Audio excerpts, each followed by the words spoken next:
so what got you here won't get you there. Has anybody ever heard of this saying before? What got you here won't get you there? You have to adapt. You have to evolve. You have to be fluid. You have to be.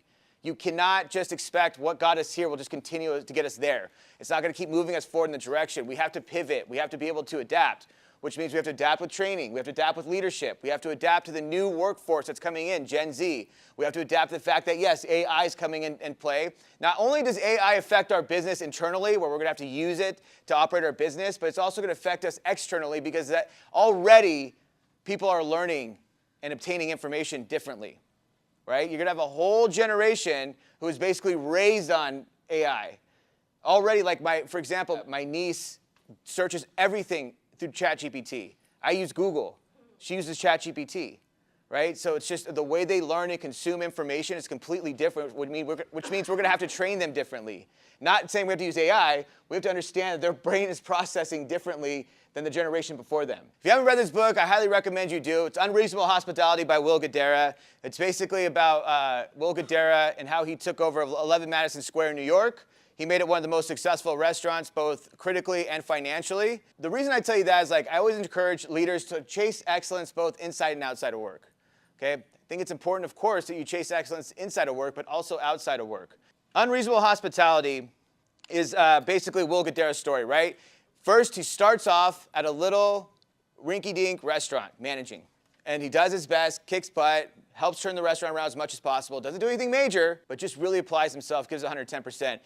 He gets another job at another restaurant, a little bit nicer, and he keeps going from restaurant to restaurant, group to group. He keeps going, just raising the bar for himself, 110% everywhere he goes, and then eventually he ends up at 11 Madison Square, which is owned by Danny Meyer. If you don't know who Danny Meyer is, he's like the godfather of hospitality. He's the one that really tried to make hospitality trainable. He's owned a bunch of successful restaurants. He now owns Shake Shack, which sold their soul for growth, which that's okay. He's a billionaire. So Will Guidara did that. Everybody reads this book. It's a New York Times bestseller. He sold millions of copies. He's a millionaire because of this book. Now he does speaking gigs for $100,000 just to show up for 45 minutes. He has a couple of businesses where he teaches hospitality. Very successful. I tell you guys this because how did Will Guidara start? In a small little restaurant, as a restaurant manager. That's how he started. He didn't have a bunch of money. He didn't have connections. He didn't have anything like that. He started off in a restaurant, small restaurant as a manager, turned into a multimillionaire, a best-selling author, changing people's lives, changing people's perspectives. My point of telling you that is in a leadership role, the sky is the limit. There is no ceiling, right? You can do whatever you want in a leadership role, and you can grow to what you want to be, but it takes a little bit of tenacity, applying yourself, and it takes you doing more work than you're paid to eventually get paid for work that you don't do. So that's why I just always encourage you guys to think outside the box. The limit isn't what you think it is for leadership, right? Your job doesn't end at a GM position, for example, right? There's so many opportunities to make a really good living in a leadership role, whether it's with this company or another. There's so many opportunities. Everyone needs good leaders. Every business I've talked to would freaking do a backflip if I could say I could find someone that's a really good leader and put him in your door, right? They're trying to seek and find good leaders all the time because they're few and far between. Truly good leaders, right? Truly, truly self-motivated, self-growing leaders. So I'm going to show you 5 things today that can help elevate your venue forever. A core truth. So successful business model, right? Really good successful business model. If you're going to start a business and you're like, I don't know what business to start. You find a big demand in the market. You create a product that can fulfill that demand, and then you sell that product to the market. Does that make sense? So right now, what is the big demand? The big demand right now is hospitality. That's the big demand. And again, use yourself as a case study. With any business that you're interacting with, whether it's a restaurant, whether it's your bank, whether it's a nail salon, whether it's getting your oil changed, do you walk into that business and honestly feel valued? Are you like, wow, that was a great experience. Everyone was so nice there. I felt so valued. Like the gentleman shared on stage where he said, I went on that Disney cruise, and there's thousands of people in there, and somehow they made me feel like I was the most important one, right? Are we doing that in our business? Are we able to do that in our business? Are they doing that now? Do you feel that? Like, for example, if I call my bank and they charged me wrong, I'm not calling my bank going, oh my gosh, this is going to be fast. This is going to be friendly. They're going to fix it, and they're probably going to do something to make up for it. Right? They're going to make me feel really valued. I'm actually excited about this call. No, I'm like, just please don't piss me off. And I have an inkling that you will.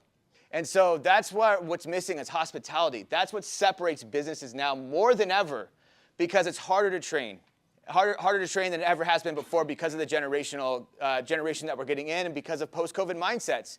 People have changed the way they think. People have changed the way they're motivated and they're bought in after COVID. And so we want to have a successful business. The way we can do that is by giving guests the best experience possible through hospitality.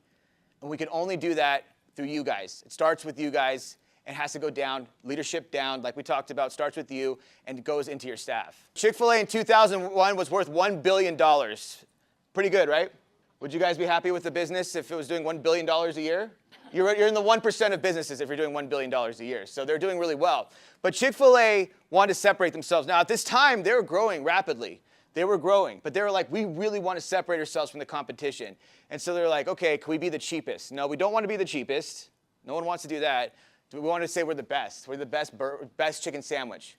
Well, that's a really, really, really difficult thing to obtain, right? To be known to have the best of anything unanimously, it's very difficult, right? If I ask you guys who has the best chicken sandwich, I say Popeyes, I say KFC, I say Chick-fil-A. Not everyone's going to raise their hand for one brand, right? It's because it's an opinion. So they said, you know what we're going to do? We want to have the hospitality. I think hospitality is what's going to separate us. All of our competition doesn't use hospitality. QSR is all about fast and all about cheap. And so they said, we're going to hire the Ritz-Carlton, and we're going to invest a bunch of money and a bunch of time into having them develop our leadership program, our training, our systems, and we're going to have a hospitality experience. We're going to make that our focus. And of course, Ritz-Carlton came in and said, awesome. We're going to tell you where the hospitality starts. Get any guesses? Leadership. It starts with you guys. It starts with leadership. We cannot instill hospitality into our businesses without our leadership being fully bought in, top down. We can't go bottom up, right? Can't go in and train the restaurant. I have people that come in all the time like, Preston, can you come in and train my staff?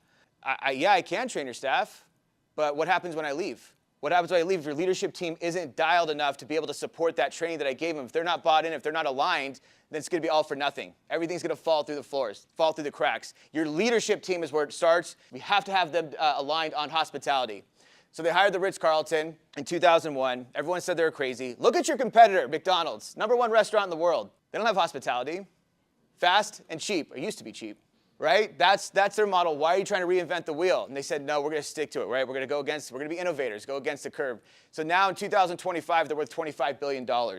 They do $1 billion in added revenue every single year. Obviously, that's theoretical. It fluctates. But they've added they're up to $25 billion a year, which is insane amount of money, especially since they're not only in the United States. They haven't even crossed over to other countries. Talk about KFC and even Popeyes, they're in other countries. Here's the crazy part, too. KFC does $34 billion a year. Chick-fil-A does $25 billion a year. KFC's a winner, right? Because they do it with 1/10 of locations.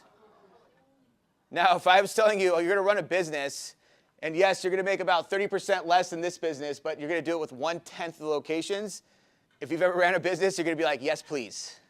Yes, please. Because 30,000 locations is a nightmare. But they're per unit, absolutely crushing anybody in their market. There is no QSR that's even close to Chick-fil-A. They're absolutely crushing it. And the crazy part about this, 3,000 locations, all aligned, all give hospitality. We all know what they say when you say thank you, right? My pleasure. Where's that from? He said it up there. Ritz-Carlton. They literally said, I'll just take that and I'll put it in my business. Thank you very much, right? They're not trying to reinvent the wheel. They're just trying to improve it. And another thing, too, with that is that, I had my friend had a birthday party for her daughter. She turned 6. And my friend kept saying when people give her the gifts, like, oh, where do we put the gifts? And she would say, oh, put it over here. And like, thank you for having this party for us, by the way. Thank you for inviting us.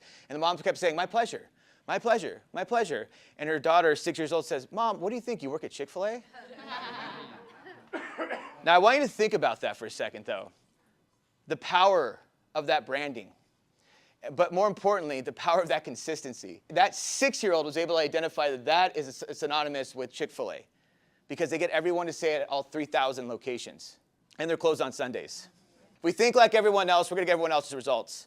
That's in anything, right? Just like in marketing, right? You're trying to sell things. If you're trying to sell things like the guy next door, you're going to get his results. We don't want his results. We want better results.